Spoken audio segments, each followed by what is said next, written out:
Pride. Existential patriotism. Going from Aladdin to Al-Qaeda. And the beginning of something new. That's today on This American Life. Say my name. And so, my fellow Americans, Say my name. Say my name. Proud to be an American. Say my name. Alright guys, so I want to welcome you to a new daily podcast endeavor by me, Amirca, Amir Samarghandi. The point of these podcasts are going to be explanatory, analytical. This is going to be sort of my way of looking at society, looking at my own prism, looking at my own biases, to sort of really understand this American life, to understand my own place in the world, my own place in this country, how I fit into society, how society fits into all of us, and how we can better understand the situations we're in by just stepping back a little bit, being a little bit more clinical, or sometimes stepping in a little bit more and being more emotional. I think one of the things I've always sort of preached to people I know is that the age-old question is, what's the meaning of life? To me, it's a one-word answer, and it's balance. It's happiness and sadness. It's pain and pleasure. It's emptiness and fulfillment. It's how those things sort of interact with one another. Joy, sorrow, all of these things to me are the connective tissue of life, and they're sort of the reason we exist. And speaking of existence, existentialism, the philosophical concept, the idea of why we're here, what all this means. It applies to a lot of things, but I think one area that it doesn't really apply itself to is patriotism. Is what does it mean to be proud to be somewhere, right? I chose the name Amirca because in a lot of ways, being an American, being born in Iran and coming here at the age of 3, my family could not get directly to the United States at the time, despite my father having a master's degree from the United States that he attended, University of Illinois. Despite that, my father was not granted immediate entry into the country. He had to wait in Vienna for 9 months. So when I came here, I was a little German-speaking Persian boy who grew up learning how to speak from imitating The Simpsons, learning how to speak English from imitating The Simpsons. I would obsessively watch Saturday Night Live and try to impersonate people. And you're going to hear some impersonations throughout the show. I mean, some tremendous, unbelievably great impersonations throughout the show. I'm telling you, these are the greatest impersonations we've ever seen. Some of the greatest people I've ever known in my entire life, honestly. Just tremendous people. And speaking of the president du jour, Donald Trump, he's going to be a big focus of today's podcast in particular. And the day in particular is September 11th, 2017. And the reason I chose today, of all days, to launch this daily podcast was very deliberate. My political identity, my identity in life, the experiences I've had are irrevocably tied to this day. When I grew up in Westchester, Ohio,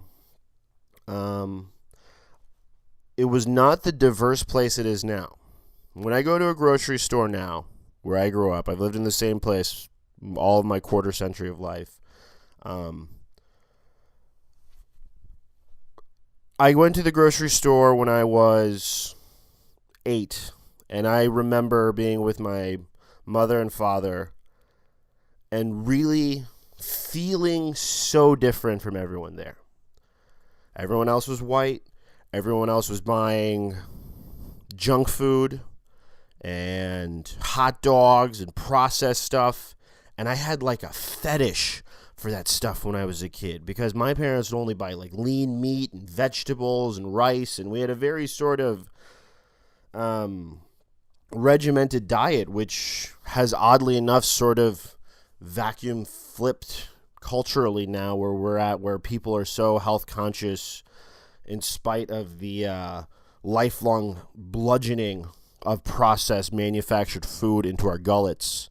So I remember being a kid when I was 8 years old, sitting in that grocery store thinking, who the hell am I? How do I fit in here? And I remember distinctly when I was around that same age, talking to one of my neighbor friends about, like, where we're from and what do we do. And his answer was, he's from America. And I had to be from Iran. And I was born in Iran. I spoke Persian. I ate mostly Persian food. I'm very proud of being Iranian. And pride is going to be an also overriding topic in today's show, because it's such a definitional part of who we are. So I remember sitting there, and I was like, well, I guess I can't be from America, even though I live in America, and though I love America, right? I remember thinking that maybe on some basic level, I will never truly fit in here. Going back to the grocery store now, there's Indians, there's Muslims, there's plenty of black people, and there's still all those same white faces as well. But I don't stick out like I used to. And if I do, it's probably because I have a weird undercut haircut and I'm a 6'3" brown man who wears heavy metal t-shirts exclusively. So maybe that's why I stick out. But regardless, now when I was a kid, that otherness, that being Persian, that strong sense of cultural pride I have, and I think this needs some explanation as well. Being Persian is like an extra level of overzealous culturalism because, you know, and this is also going to be a theme of today's show, wars are never won. Wars are never lost. Those wounds are never healed. When I'm going to be talking later about the Civil War and how people cling to the Confederate flag for pride, you have to understand that Iranians are still not over a war that happened in the 700s with the Caliphate Muslim army, right? You know, the army of Muhammad. We're still not quite over that loss, and it's been centuries. So millennia. So people don't really get over things, and pride is an extremely tricky balance, right? September 11th. So when I was growing up, people didn't know what Persians were. People didn't really have some sort of anti-Middle Eastern sentiment. I remember some kids I knew who had maybe parents who were into like old school movies and stuff would like call me Lawrence of Arabia or something like that, or Aladdin. Aladdin was the really big one. Like, where's your flying carpet? Don't you live in the desert? Stuff like that. It wasn't malicious as it got. I was going to say that it wasn't intentionally malicious, but it was still a very sort of cruel othering that made me feel extremely doubtful of my place. When September 11th happened, I went from a Disney protagonist to public enemy number one. I was in art class that fateful day 16 years ago. I saw the one plane hit, and I think one of the more underrated sort of moments of the entire history of 9/11 is that intermediate period after the first tower where everyone thought it was a freak accident to when that second plane hit, and then everyone's like, oh crap. Like, so watching TV in school was not something we did particularly, but the TV got on after the plane hit in the first plane hit. And in that intermediate period, and it seems like a second now, but the second plane hit, and then people realized it was a terror attack, and then sort of the gurgling kind of got out about it was Islamic terrorists from this and then that. And me, sitting in that class that day, 12-year-old me, what happened was the animus started being directed at me personally. And the first day was awkward. But what happened in the months and the years to come, really marked who I am. The first day, they took me down to the principal's office, and they told me, we're just going to keep you here for your own safety. We don't want the other kids messing with you. That protection wasn't very long lasting, and it wasn't exactly to my benefit to be immediately ostracized like that. The weeks, the months, the years that came after, the insults went from magic carpet to sand nigger, from where's a boo to how many people are you going to kill today? What kind of dirty... That was the other thing. And then I was an Arab, and I was another thing, which kind of tapped into that weird Persian cultural otherness, where it's like, well, I'm not this, I'm this. And it's like, well, you shouldn't be insulted by that, but that type of perspective is completely lost on me, especially as the rambunctious, unctuous, hyper-aggressive, verbose person I was, I already had contrarian tendencies. I think I was the kid on the seesaw who tried to go to the middle and was like, you know what, I don't want to try this up and down action. Let's just try to level. Or, trying to swing the swing in the opposite direction that I was intended to. I always sort of bucked against trends to begin with. And then being completely castigated as a nigger. And I don't want to claim ownership of that word because it's such an ugly thing, but when you get called something to your face 1,000 times with the most venomous hatred, when you get that word chanted at you on your school bus and you lodge a complaint and people go, nothing happened, man. There's different times. This wasn't Twitter. I didn't have a cell phone. This is another thing, being the age I am, being born in 89, being 28, I didn't have ways to document this. I didn't have a sort of external support system for this type of thing or any sort of outlet for it. It just sort of happened. I went home and wrote emo statuses on AIM. That was really my outlet. I didn't really have other avenues to explore. And it was hard. And I mean, one of the things that really happened because of that was I had a real affinity for gangster rap and hip-hop and just fuck the system and fuck the police, and I'm going to go after everybody and everything because, quite frankly, I don't give a shit anymore. And if I'm not worthy of you, I'm going to identify with the people who've long felt unworthy of anything. So I wore baggy shirts, I cut my hair real short. Anybody talked any shit to me, I would throw a couple fists in their face. I probably got into, 100 plus fights during that time period because I'm a big boy and I don't really, take kindly to you racially demeaning me, especially as a small white dude, it's not going to end well for you. But it didn't deter a soul, It just kind of intensified. It just sort of continued this momentum for me of, oh man, where do I go? How do I stop this? What's the end point? And it's like, all right, roll up a blunt. All right, snort a pill. All right, curse whatever, get in trouble here, get suspended here. And it's just like, it was this snowball effect of it was overwhelming.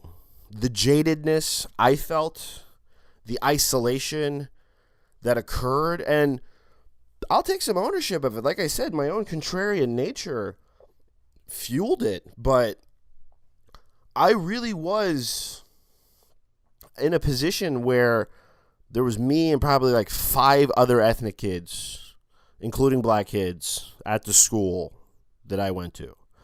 High school, 30 maybe total, all of us, all minorities. And I quit football. I quit wrestling. I didn't have any sort of athletic endeavor. I just felt so isolated that my friends ended up sort of being outcasts and stoners and skaters, the other people who were there. And another group that would be there would be rednecks. Now, redneck is the only insult you could say at a dinner party in Manhattan.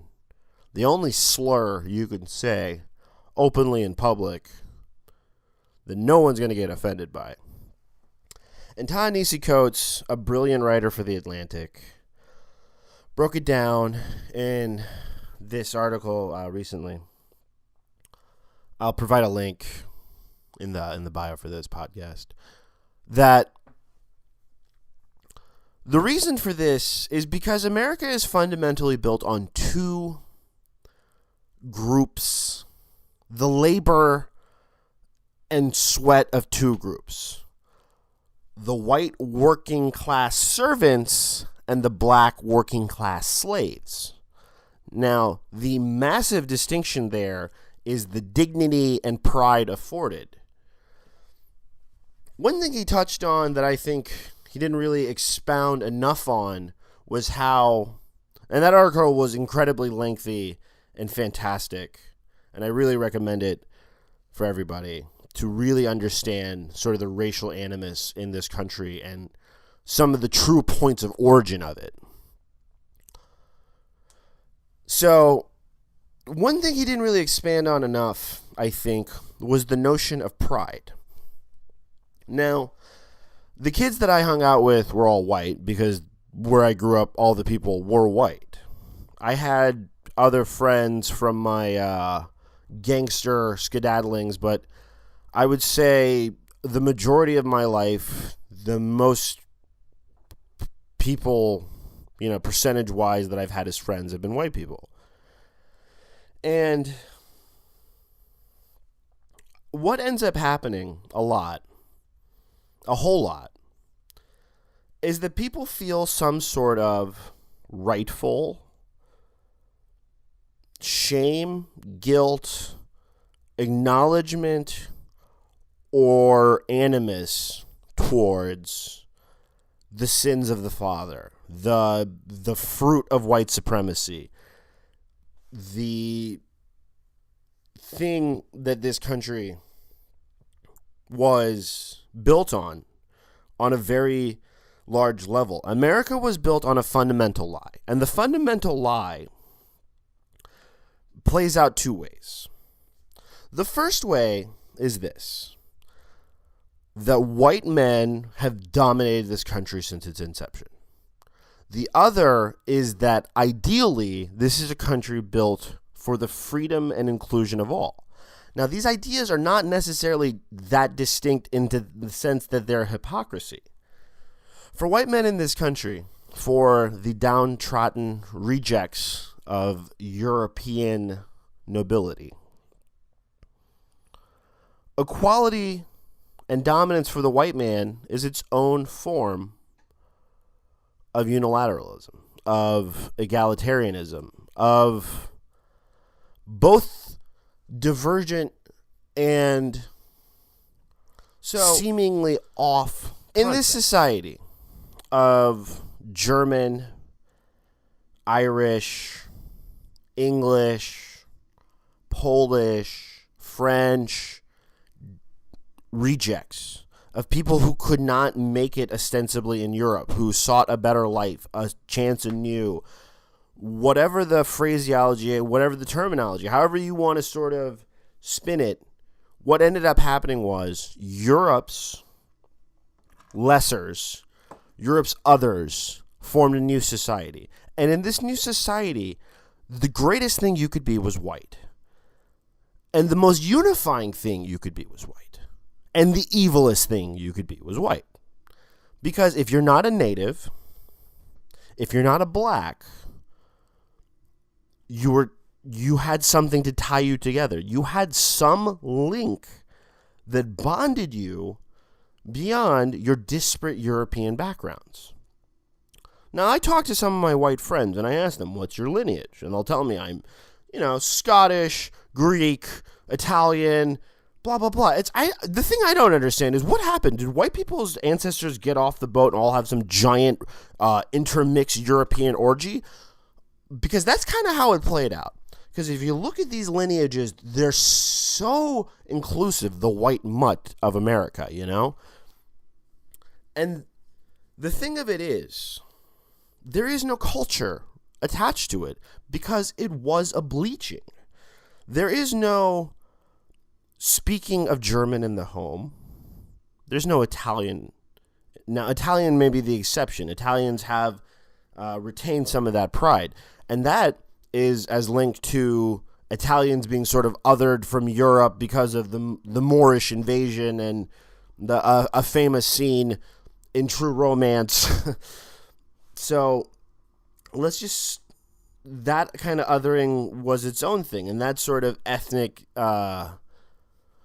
alienation existed. But otherwise, for the vast majority of white people, especially the white people I grew up around, there is no external culture to attach to because there's none left. That creates a problem for people because people want to be proud of something. The whole thing in Charlottesville, the alt-right, is a direct sort of response to that. People want pride. People are very proud of things. People are proud of sports teams. People are profoundly proud of people who came from the same hometown as them. LGBTQ is extremely proud of who they are. And they should be. Human pride is a wonderful thing to manifest. The issue is the inherent American lie of white domination, bleaching of European culture, while espousing egalitarianism through white dominance. It's a fundamental paradox that leaves us with no pride. A lot of the kids I grew up with had massive fetishes for Asian culture, for anime, for Asian girls, for that whole big eye makeup and cutesy schoolgirl dressing thing, which is its own sort of creepy subtext of misogyny, which will be another subject of another podcast. But these people had no, Cyrus the Great. They had no Darius the Great. They had none of these people that I looked up to as my own sort of lineage, as where I came from, as the thing I beat my chest to, like I was so proud of being Persian. And for trans people, they have so many great trans people throughout history that they look to as sources of pride and of inspiration and courage, and gay activists. They get their own sort of culture, and that's the kind of missing piece of this entire schemata we have right now in America online, is that black people have been beaten down, oppressed, shot at, lynched, terrorized by this white domination, by this paradox for centuries. And now they're reclaiming their pride in a big, vocal way. And there's absolutely nothing wrong with it. There's everything right with it. It's one of the greatest developments I've ever seen in my life. It makes me so happy to witness it. But the other side of it is the children of white supremacy have no pride to latch themselves to. White supremacy in and of itself has always been such a fallacy of thought. You know, white people are completely superior, but Asians are much smarter. Blacks are much stronger. Jews are better with their money. Middle Easterners are crazier and more cutthroat.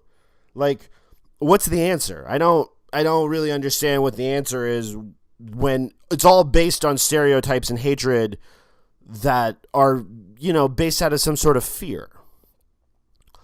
And they're all sort of odd and sexual in nature. Like places like Breitbart and The Blaze, like the word cuckold is this massively derogatory term because the idea of white women, the last property of the white man, being available to anyone other than the white man, just such a disgusting series of thoughts to navigate through.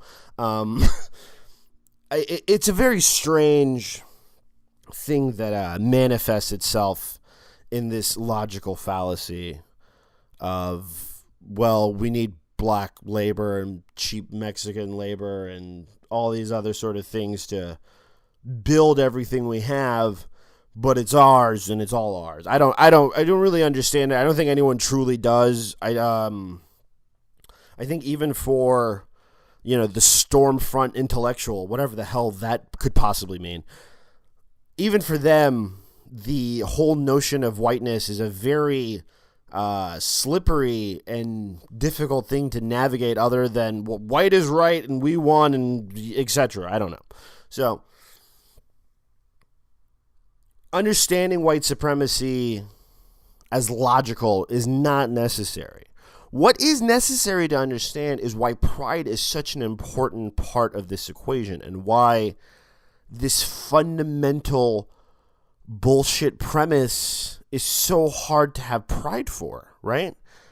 That's why stuff like Colin Kaepernick kneeling for the anthem is so viscerally painful for us to understand, because it's just this little pile of bullshit we can't really get over. What exactly are white people proud of, right? Like, are we proud of the era of slavery? No, but black people were free, so we're proud of freeing them. It's like, it's a very strange thing. It's like being extremely proud of letting your hostages go. Like, oh, okay, you still took the hostages to begin with, And that's the issue. America started as a hostage crisis. It's really hard to kind of deconstruct and manufacture pride from it. It's a strange thing you hear nowadays, and you'll see it on comment boards and sort of the darker recesses of The Blaze, is this notion of, well, racism doesn't even really exist anymore. We still lynch black people.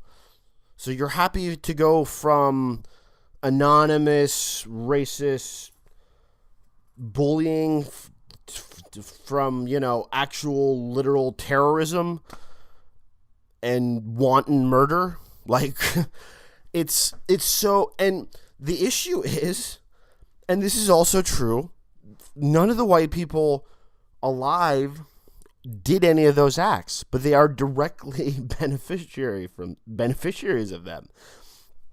And the other issue is, people hear this term white privilege, and it goes back to what Ta-Nehisi Coates wrote in The Atlantic. It's that, okay, you're still a worker bee. You're still, a grunt. You're at the bottom of this food chain. And people expect you to have privilege. And it's like, I don't have a silver spoon in my mouth, but that's not what the privilege is. The privilege is you're not the slave. The privilege is you have some dignity. The privilege is you're not systematically placed in prison more than you were ever placed in the bonds of slavery. It's that you're allowed to drive a nice car with a Southern accent and not be identified with it. You can drive a nice car and just not be black and not get pulled over with just the assumption of, how the hell did you end up with this vehicle driving while black? Like, I've never had that experience either. I have my own sort of privileges. I have male privilege. I mean, that is an extremely, that's a really underrated thing that people don't talk about. People are not going to listen to this and wonder, how hot is this guy? Immediately. Or is my voice sultry? Or is my voice phone sexy? Or do I sound like a slut? Or none of those assumptions are going to be made about me during this podcast. Because I'm a male. And I have that privilege. I have cisgendered privilege. People don't, whatever. They don't think that I'm trans. Or there's all sorts of privileges I have. I have privileges from my cousins in Iran who live under an oppressive Islamic regime. I can openly declare myself an atheist. They can't. I can, curse my president, as stupid as he is, and imitate him on a podcast that I'm recording on my own volition for my own means. They don't have that right. That is a privilege too. That doesn't make me, some sort of oligarch. I don't have, but it's just an advantage that I have. And recognizing your advantage is an extremely important thing. And recognizing your pride is an extremely important thing. I encourage people to see what their ethnic lineage is. To not just, be proud of being a potential Klansman, You shouldn't be proud of the fact that if some hypothetical new Hitler comes along, you'll be okay. That's not something to be proud of. Be proud of your parents' actual achievements. Be proud of your grandparents' actual achievements. That's a thing I also had to learn, that I have no goddamn thing to do with Darius the Great or Cyrus the Great or anything. My mother's side is part Turkish. My father is technically Jewish. I'm not as Persian as I thought I am or thought I was, but I'm also proud to be part Jewish. I'm also proud to be part Turkish. I'm also incredibly proud to have been born in Iran and all of those things. And it's a really difficult thing for people to understand what pride is. Pride should not be the lineage of white supremacy. It should not be the lineage of the Klan. What it should be is the lineage of those white people who, despite their privilege, who, despite their massive benefit in the 1950s and 1960s, stood up to this hatred of people who marched with Martin Luther King, of people who spoke up against sexism, against oppression. Those gay activists should not be the only source of pride for gay people. I'm proud of them too. I'm proud to be a human being that marched alongside of those trans activists. I'm proud to be someone who benefited from the tireless efforts of the Black Panthers, of Rosa Parks. These people are the reason I'm proud of being an American. Not the ugly paradox what this country was built on, but the indomitable will of the people in this country who said, hell no, I'm not going to be defined by this. My dream is Martin Luther King's dream. My safe passage and my sanctuary will not be in Liberia like Marcus Garvey's vision, but rather in the same streets of Chicago and Baltimore and Cincinnati where we get shot and oppressed to begin with. That's where my source of pride is of being an American, is those people's courage, of cities like Los Angeles, built on the sweat of Latinos, built in the image of them, manufactured by the talents of the world, the Jewish people who came and built those studios and built all those great things. That should be something we're all proud of. It should not be unique to one of us. The pride, the history of Cyrus the Great and Darius the Great should not be of just me for myself. It should be something humanity is proud of. I should not have envy towards the Greeks and hatred for the ancient Greek society because my ancient society lost some war to them thousands of years ago. If you're from the South, the battle flag of slavery should not be something you're proud of that was only started really being flown after the Klan started lynching people. The thing you should be proud of is William Faulkner. The great poets of the South, the great minds of this country. What we need to realize is that we should all be proud of ourselves because we're all human beings. And then this isn't some point of contention to say that you shouldn't have your own unique pride or that you should not be proud of being black or of being Persian or of being gay. But we should all be proud for you too. Podcasts like this are going to be more rare than common. I don't want to preach. I don't want to tell you what to be proud of.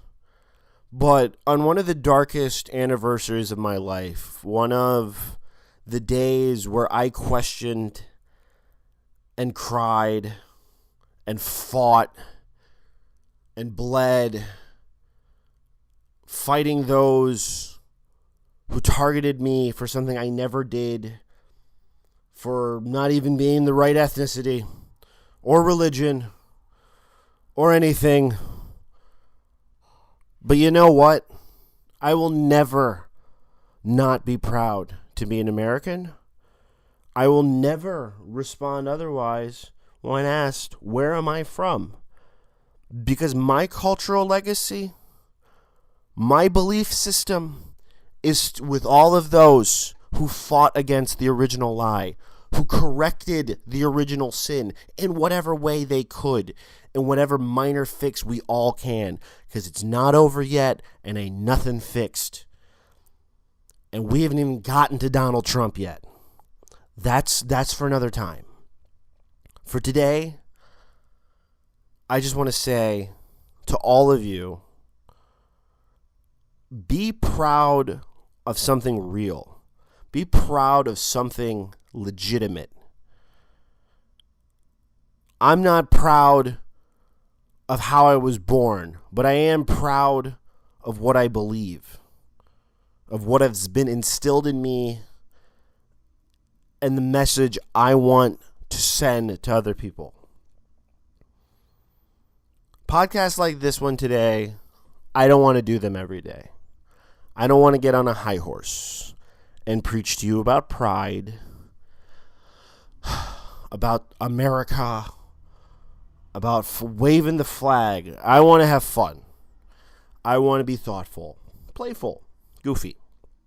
But some things are very important. And on one of the darkest anniversaries of my life, one of the defining moments of my existence, I want the message to be, you can't change history. You can't rewrite facts. But you can reshape targets. You can reframe the way you view things. It is possible for all of us to grow, and it's possible for all of us to be proud of each other. All right, folks, with that, I thank you so much for listening, and I do hope you thought a little bit. I'm going to leave you with a little bit of Primus, because this is my American life.